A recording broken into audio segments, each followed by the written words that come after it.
नमस्कार, समाचारों में आप सभी का बहुत स्वागत है। मैं हूं जया सिन्हा। शुरुआत करेंगे इस वक्त की सुर्खियों के साथ। आज थम जाएगा लोकसभा चुनाव 2024 का प्रचार अंतिम दिन। सभी दल पूरे जोश के साथ मैदान में। 1 जून को 8 राज्यों की 57 सीट पर 904 उम्मीदवारों के लिए होगा मतदान।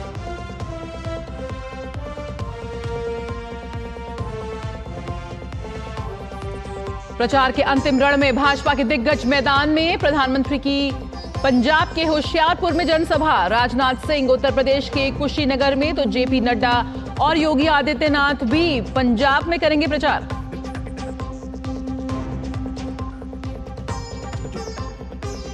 अंतिम चरण के प्रचार में विपक्षी दल भी लगाएंगे पूरा जोर। राहुल गांधी की झारखंड और उड़ीसा में जनसभाएं।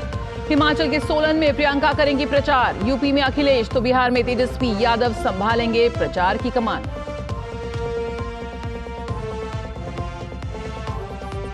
पश्चिम बंगाल में शुरू हुई सीएए के तहत नागरिकता प्रमाण पत्र देने की प्रक्रिया। उत्तराखंड और हरियाणा में भी दिए गए आवेदकों को प्रमाण पत्र। शराब नीति घोटाले के आरोपी मनीष सिसोदिया की न्यायिक हिरासत का आखिरी दिन। आरोप तय करने के लिए आगे की बहस पर आज होगी विशेष अदालत में सुनवाई।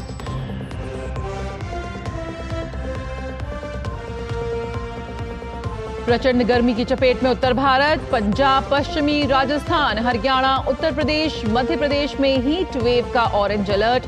आज केरल में दस्तक दे सकता है मॉनसून।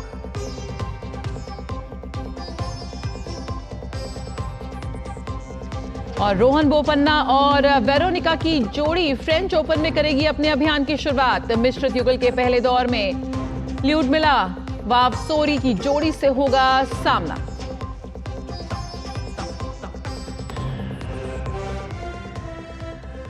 आइए सबसे पहले बात कर लेते हैं 24 की चुनौती की।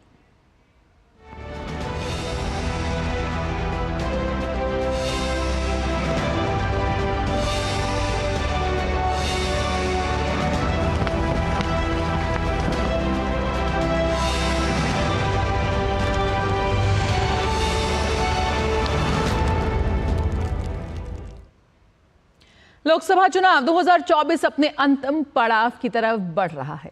आज शाम लोकसभा चुनाव 2024 का प्रचार थम जाएगा। प्रचार के अंतिम दिन सभी दलों के दिग्गज पूरी ताकत के साथ अलग अलग स्थानों पर जनसभा करने वाले हैं। 7वें और अंतिम चरण के लिए 1 जून को 57 सीटों पर मतदान होना है। आखिरी चरण में कुल 904 उम्मीदवार चुनावी मैदान में हैं। अंतिम चरण के मतदान के लिए एनडीए और विपक्ष के नेताओं ने पूरी ताकत झोंक दी है। अगर आखिरी चरण के दिग्गजों की बात करें तो 1 जून को प्रधानमंत्री नरेंद्र मोदी की वाराणसी सीट पर भी मतदान होना है। वहीं पश्चिम बंगाल में ममता बनर्जी के भतीजे अभिषेक बनर्जी की डायमंड हार्बर सीट पर दिलचस्प मुकाबला देखने को मिल रहा है। बिहार में लालू प्रसाद यादव की बेटी मीसा भारती की पाटलिपुत्र सीट से चुनावी रण में है। अखाड़े में जी जान से जुटे दिग्गज उम्मीदवारों और राजनीतिक कार्यकर्ता झुलसा देने वाली धूप में लगातार ताबड़तोड़ रैली कर रहे हैं।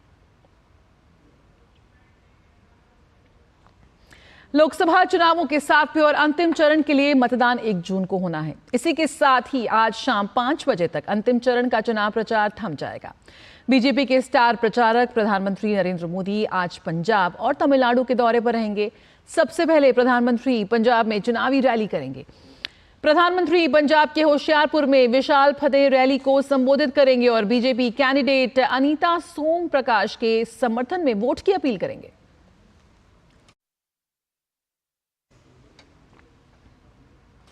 प्रधानमंत्री नरेंद्र मोदी चुनाव प्रचार खत्म होने के बाद आज से आध्यात्मिक प्रवास पर कन्याकुमारी जाएंगे। आज शाम 5 बजे चुनाव प्रचार थमने के बाद प्रधानमंत्री भगवती अम्मन मंदिर में पूजा अर्चना करेंगे।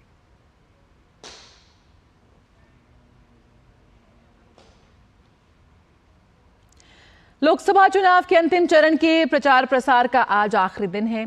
ऐसे में भारतीय जनता पार्टी पूरे जोर शोर से प्रचार में जुटी हुई है।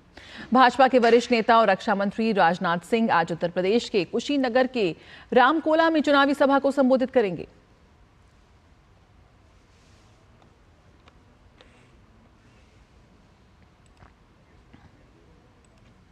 वहीं भाजपा नेता और उत्तर प्रदेश के मुख्यमंत्री योगी आदित्यनाथ अंतिम चरण के चुनाव प्रचार के लिए पंजाब के मोहाली का रुख करेंगे। सीएम योगी यहां की आनंदपुर साहिब लोकसभा सीट के लिए जनसभा कर भाजपा उम्मीदवार डॉक्टर सुभाष शर्मा के लिए वोट की अपील करेंगे। वहीं दूसरी ओर भाजपा नेता और छत्तीसगढ़ के सीएम विष्णुदेव साय झारखंड में ताबड़तोड़ रैलियां करेंगे।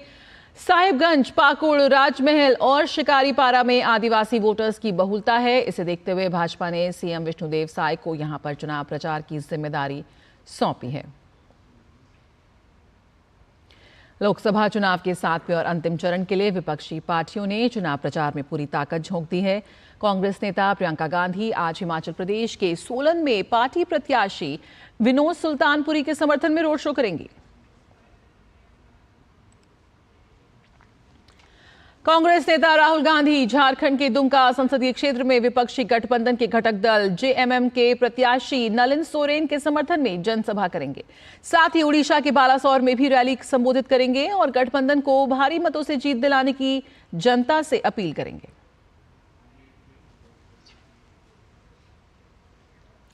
वहीं उत्तर प्रदेश की बात करें तो समाजवादी पार्टी के अध्यक्ष अखिलेश यादव महाराजगंज में गठबंधन प्रत्याशी वीरेंद्र चौधरी के समर्थन में चुनावी रैली को संबोधित करेंगे। लोकसभा चुनाव के अंतिम चरण के तहत 1 जून को मतदान किया जाएगा। इस लोकसभा चुनाव में वाराणसी सीट पर देश भर की निगाहें हैं, जहां से प्रधानमंत्री नरेंद्र मोदी लगातार तीसरी बार चुनावी मैदान में हैं। क्या है बनारस का सियासी मिजाज? पिछले 10 वर्षों में कितना बदला है बनारस और बनारस में कैसे बह रही है विकास की गंगा? देखिए इस खास रिपोर्ट में।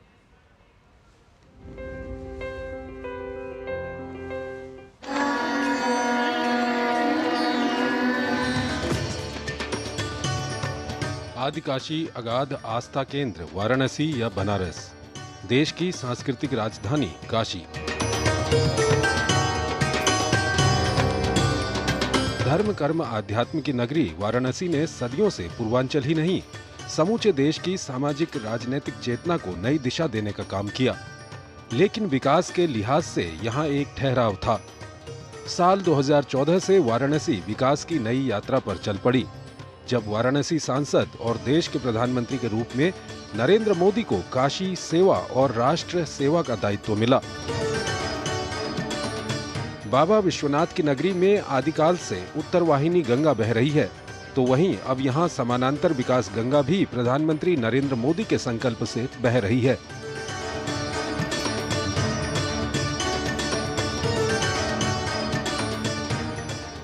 लेकिन आज 10 साल के बाद मैं पूरे भावुकता से कह सकता हूं, आज मुझे लगता है कि मां गंगा ने मुझे गोद लिया है।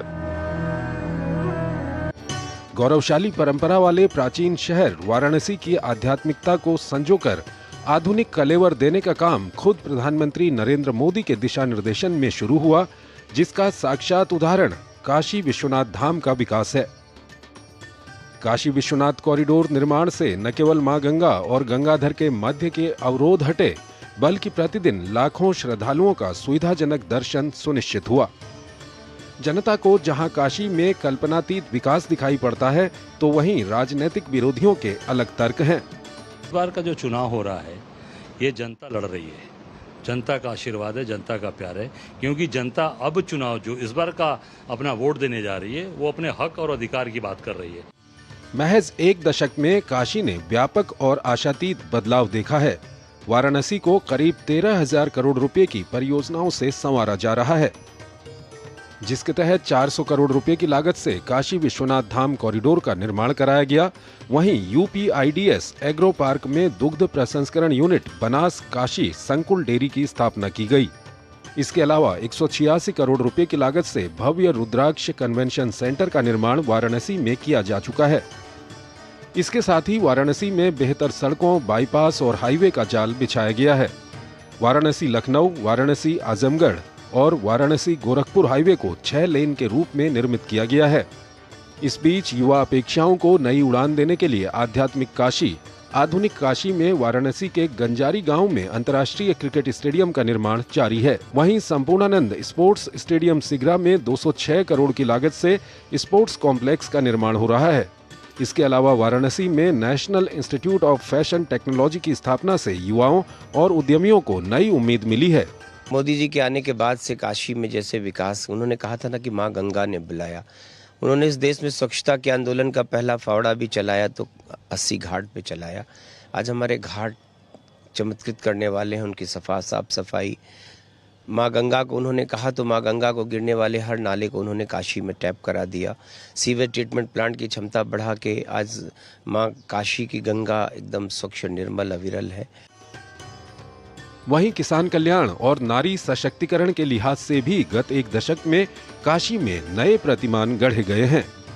काशी में किसान कल्याण योजना के तहत 81,000 किसानों को 257.57 करोड़ ऋण मिला है, जबकि किसान सम्मान निधि के तहत 1 लाख किसानों को 244.36 करोड़ रुपए की सहायता मुहैया कराई गई है। वाराणसी में हुए विकास कार्यों को लेकर काशीवासी बेहद संतुष्ट हैं। नए फ्लाईओवर, शहर का सुंदरीकरण और मडवाडीह जैसे स्टेशनों के विस्तार से आमजन और पर्यटकों की सुविधा में इजाफा हुआ है। ये अद्भुत नज़ारा मैंने देखा तो मुझे अपनी आंखों पे भी आश्चर्य हुआ कि इतना शानदार रेलवे स्टेशन, जो पहले यहाँ कभी तो एक छुटमुट का एक इंफ्रास्ट्रक्चर था, आज वो जो है अद्भुत रेलवे स्टेशन देखने को मिला। आधुनिक वाराणसी में Kashi integrated command and control centre का निर्माण किया गया है, जबकि कई मल्टी लेवल पार्किंग का विकास, खिड़किया घाट, नमो घाट पर्यटन का विकास आध्यात्मिक काशी को आधुनिक कलेवर प्रदान करते हैं। साल 2014 में 3,71,000 वोटों से ज्यादा अंतर से जीत, 2019 में 4,79,000 से ज्यादा मतों के अंतर से जीत प्रधानमंत्री नरेंद्र मोदी ने इस सीट से दर्ज की। अब जबकि विपक्षी गठबंधन ने यहां संयुक्त उम्मीदवार उतारा है, जब यहां पर इस बार सपा का कोई भी कैंडिडेट नहीं है, तो लोगों की दिलचस्पी हार और जीत में नहीं है, बस केवल लोग ये देखते हैं कि जीत का अंतर इस बार क्या रहता है। कैमरा पर्सन मोर मुकुट शर्मा के साथ अश्विनी कुमार मिश्र, डीडी न्यूज, वाराणसी।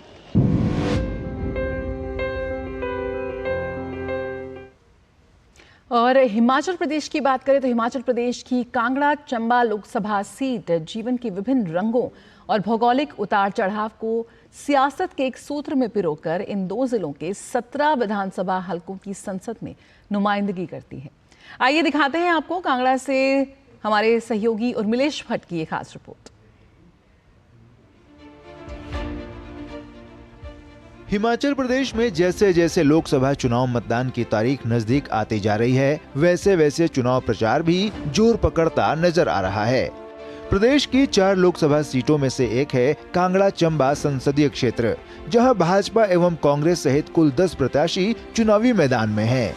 सभी पार्टियों ने प्रचार में अपनी पूरी ताकत झोंक दी है। 2014 से लगातार भाजपा की कब्जे वाली इस सीट पर पार्टी ने इस बार राजीव भारद्वाज को चुनावी मैदान में उतारा है, तो ही कांग्रेस ने आनंद शर्मा को उम्मीदवार बनाया है। भाजपा प्रत्याशी का कहना है कि वो पिछले 10 साल में मोदी सरकार के काम और अपने द्वारा क्षेत्र में कराए गए विकास कार्यों को लेकर जनता के बीच जा रहे हैं। हिमाचल प्रदेश की और इस पार्लियामेंट्री की यदि हम इकोनॉमी स्ट्रेंथन करना चाहें, आर्थिकी सुदृढ़ करना चाहें, तो इस प्रदेश में और इस पार्लियामेंट्री में केवल एक ही क्षेत्र बचता है, वो क्षेत्र है टूरिज्म का, पर्यटन का। और मेरी प्राथमिकता रहेगी कि पर्यटन की दृष्टि से इस लोकसभा क्षेत्र को किस तरह से कैसी संभावनाएं तलाशी जाएंगी, इसके लिए पूरे जोर से काम करेंगे और कोशिश करेंगे कि टूरिस्ट को धौलाधार के लैब तक पहुंचाएं, इसके लिए हम प्रयास करेंगे। वहीं कांग्रेस प्रत्याशी आनंद शर्मा का कहना है कि पर्यटन को बढ़ावा और क्षेत्र का विकास उनके लिए मुख्य चुनावी मुद्दा है। पर्यटन को बढ़ावा देने के लिए बड़े पैमाने पर काम होगा। एक तो हेलीपोर्ट्स कांगड़ा में भी और चंबा में भी बनाएंगे, और पठानकोट का एयरपोर्ट खुलवाना पड़ेगा।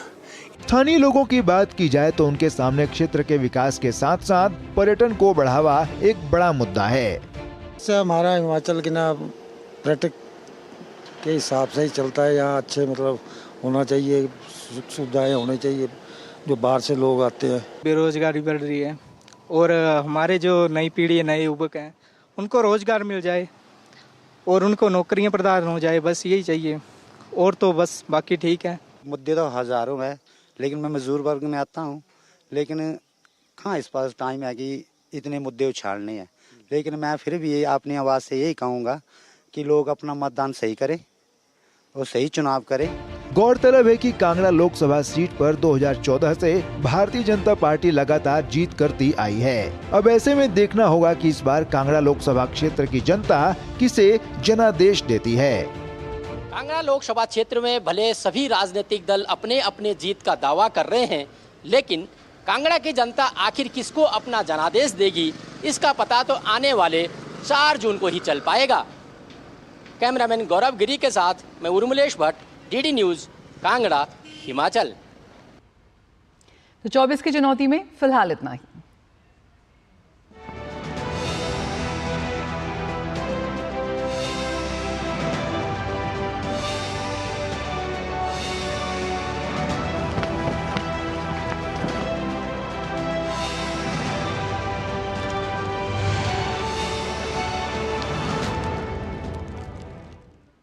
कुछ और खबरों का रुख करते हैं।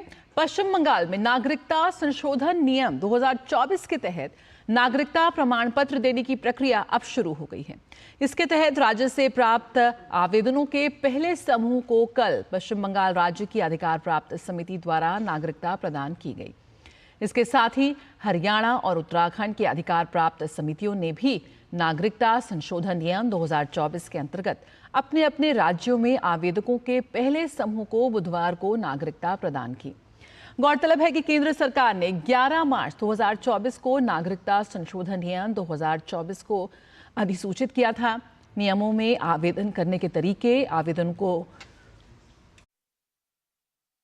जिला स्तरीय समिति द्वारा जांचने की प्रक्रिया और राज्य स्तरीय अधिकार प्राप्त समिति द्वारा जांच के बाद नागरिकता प्रदान करने के तरीके निर्धारित किए गए हैं।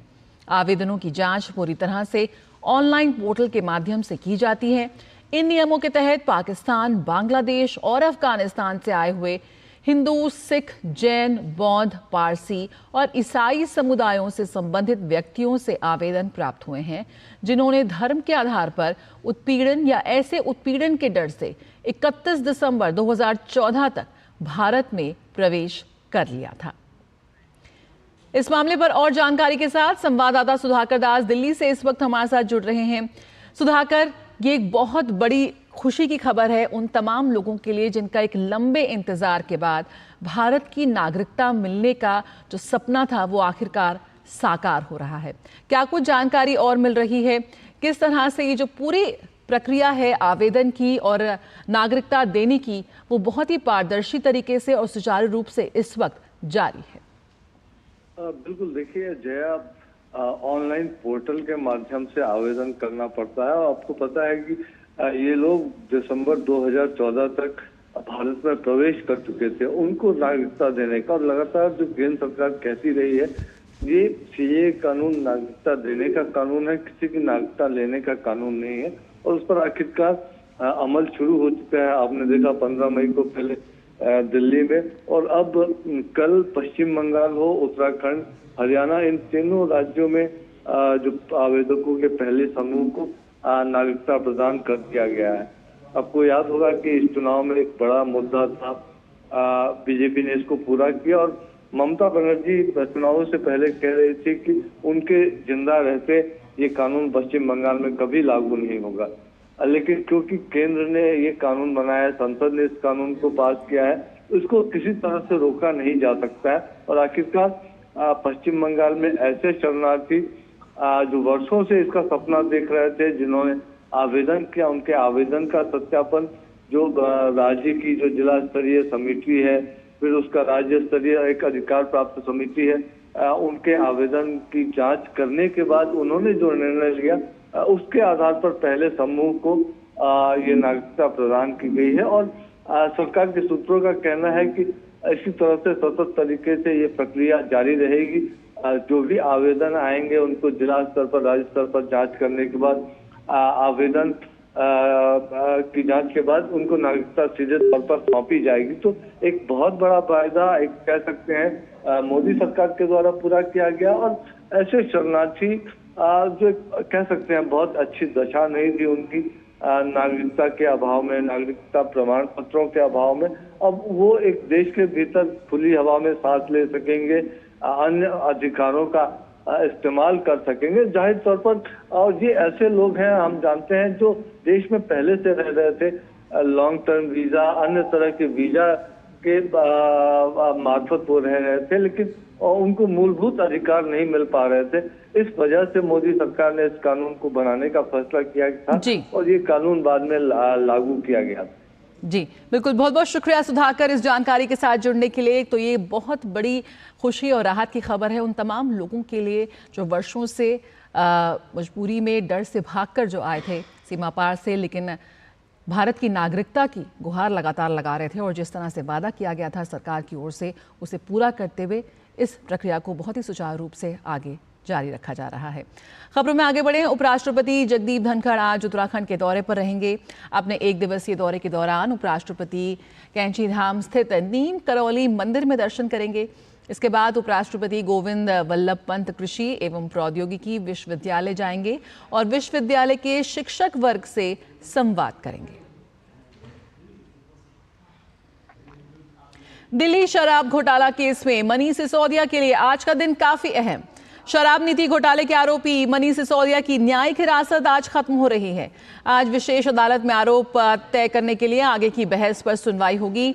आम आदमी पार्टी के नेता और दिल्ली के पूर्व डिप्टी सीएम मनीष सिसोदिया दिल्ली शराब आबकारी नीति 2021 और 22 में कथित अनियमितताओं से संबंधित जांच में आरोपी हैं। और देश के कई हिस्सों में भीषण गर्मी इस वक्त जारी है। विशेषकर देश के उत्तर पश्चिमी क्षेत्रों में गर्मी के सभी पुराने रिकॉर्ड टूट रहे हैं। बीते बुधवार को दिल्ली के मुंगेशपुर में पारा 48 डिग्री तक पहुंच गया, तो वहीं दिल्ली एनसीआर में मौसम का मिजाज अचानक से बदल गया।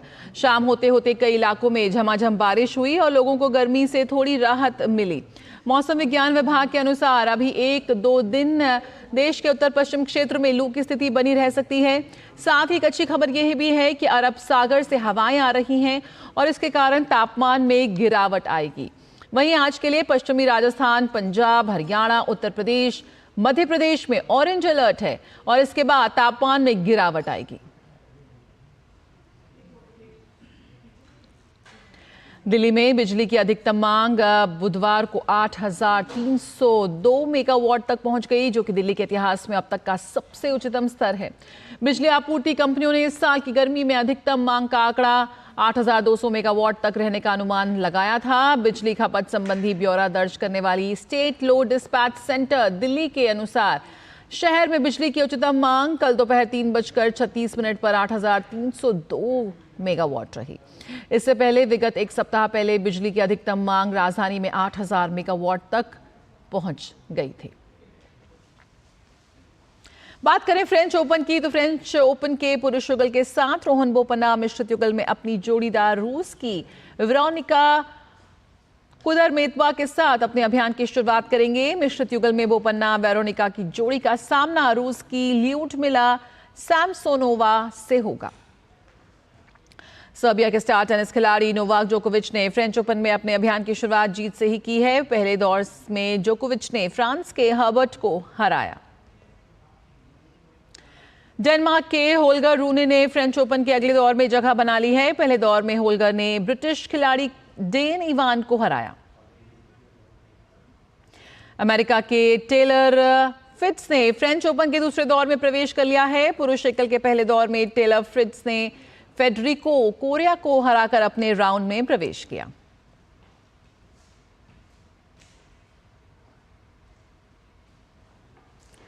और कैस्पर रूड ने भी फ्रेंच ओपन में पहले दौर की बाधा पार कर ली है। पहले राउंड में रूड ने ब्राजीलियाई खिलाड़ी को हराया। फ्रेंच ओपन के महिला एकल में बेलारूस की अरेना सबालेंका ने जीत के साथ अपने अभियान की शुरुआत की। पहले राउंड में सबालेंका ने रूस की एरिका को हराया।